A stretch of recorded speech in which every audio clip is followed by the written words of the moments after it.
Hi friends, welcome to my channel. నేను మీ పద్మజ. ఈ గుడి ఎక్కడని చూస్తున్నారా? అదేనండి, కాకినాడలో మా గాంధీనగర్లో నాకు ఇష్టమైన శివాలయం అండి. ప్రతి సోమవారం వెళ్ళి ఇంకా ధ్యానంలో కూర్చునేదాన్ని. చాలా ఇష్టం మాకు ఈ శివాలయం అంటే. లోపల 5 గుళ్ళు ఉంటాయండి. ఒకటి విఘ్నేశ్వరుడు శివాలయము, పక్కనే సుబ్రహ్మణ్యేశ్వర స్వామి, రాముడు, సీత, అలాగే ఆంజనేయ స్వామి కూడా ఉంటారండి.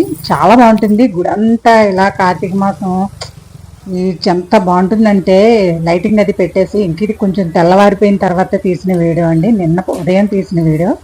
ఇంకా మామూలుగా అయితే చాలా బాగుంటుందండి. కార్తీక పౌర్ణమి రోజు అయితే ఇంకా బాగుంటుంది. నేను ఏదో ఒక రోజు ఫుల్ వీడియో తీసి పెట్టడానికి ట్రై చేస్తానండి. గుడి మీరు మొత్తం చూడండి, చాలా బాగుంటుంది. ఏదో ఒక రోజు ఫుల్ వీడియో తీసి అయితే పెడతానండి కుదిరినప్పుడు కంపల్సరిగా. అలాగే కార్తీక పౌర్ణమి రోజు అయితే ఇంకా బాగుంటుంది. చూడండి ఫ్రెండ్స్, నచ్చితే లైక్ ఇవ్వండి. Thanks for watching.